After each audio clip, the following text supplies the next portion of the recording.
വിവാദങ്ങൾക്കിടെ കോൺഗ്രസ് ദേശീയ അധ്യക്ഷനായിരുന്ന ചേറ്റൂർ ശങ്കരൻ നായരെ അനുസ്മരിച്ച് കോൺഗ്രസിന്റെയും ബി.ജെ.പിയുടെയും യോഗങ്ങൾ. ചേറ്റൂരിനെ കോൺഗ്രസ് അവഗണിച്ചു എന്നാരോപിച്ചാണ് ബി.ജെ.പിയുടെ അനുസ്മരണ യോഗം.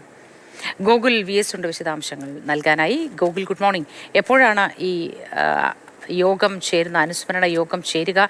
എന്താണ് അതിന്റെ കൂടുതൽ വിവരങ്ങൾ? മോത്തി, പ്രധാനമായും ഒരു രാഷ്ട്രീയ കൗതുകം കോൺഗ്രസ് ദേശീയ അധ്യക്ഷനെ ബി.ജെ.പിയും അതോടൊപ്പം തന്നെ കോൺഗ്രസും ഇന്ന് ഒരേ ദിവസം അദ്ദേഹത്തെ ഓർക്കുന്നു, അദ്ദേഹത്തിന്റെ ഓർമ്മദിനത്തിൽ ഇവിടെ ചേരുന്നു എന്നുള്ളതാണ്. നമുക്ക് ഈ ദൃശ്യങ്ങളിൽ നിന്ന് തന്നെ മനസ്സിലാക്കാം. ബി.ജെ.പിയുടെ കൂടിയുണ്ട്, അതോടൊപ്പം തന്നെ കോൺഗ്രസിന്റെ കൂടിയുണ്ട്.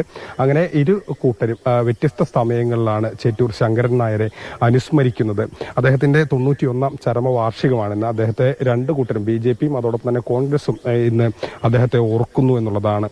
ഇതിനു മുൻപ് കഴിഞ്ഞ കാലങ്ങളിലൊക്കെ തന്നെ കോൺഗ്രസിന്റെ സാംസ്കാരിക സംഘടന അദ്ദേഹത്തിന് ഓർമ്മദിനങ്ങൾ ഇത്തരത്തിൽ സംഘടിപ്പിക്കാറും അനുസ്മരണ യോഗങ്ങൾ സംഘടിപ്പിക്കാറുമുണ്ട്. പക്ഷേ ചേറ്റൂർ ശങ്കരൻ നായരെ അവഗണിക്കുന്നു, കോൺഗ്രസ് അവഗണിക്കുന്നു എന്ന് ആരോപിച്ചുകൊണ്ടാണ് ബി.ജെ.പി അദ്ദേഹത്തെ അനുസ്മരിക്കുന്നത്. അല്പസമയത്തിനുള്ളിൽ ബി.ജെ.പിയുടെ അനുസ്മരണ യോഗം ആരംഭിക്കും. എപ്പോഴാണ് ബി.ജെ.പിയുടെ അനുസ്മരണ യോഗം?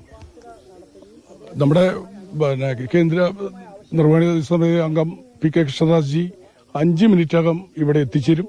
ജില്ലാ പ്രസിഡന്റും അതിനോടൊപ്പം തന്നെയുണ്ട്. ചേറ്റൂരിന്റെ ഈ സ്മൃതി കുടീരത്തില് കോൺഗ്രസ് തന്നെ അവഗണിച്ചുകൊണ്ടിരിക്കുന്ന ഈ സാഹചര്യത്തില് ബി.ജെ.പി പശ്ചാത്തലത്തിലാണ് നിങ്ങളെ അനുസ്മരിക്കുന്നത്? അല്ല, അങ്ങനെയല്ല. ഏതായാലും രാഷ്ട്രീയ കൗതുകമാണ് ഇതിലുള്ളത്. ഏറെ വിവാദങ്ങൾ ഉണ്ടായിരുന്നു. രണ്ട് പാർട്ടിക്കാരും ഒരേ ദിവസം അനുസ്മരണ യോഗം സംഘടിപ്പിക്കുകയാണ്. അല്പസമയത്തിനകം അനുസ്മരണ യോഗം നടക്കും. വിശദാംശങ്ങളാണ് ഗോകുൽ വി.എസ്. നൽകിയത്.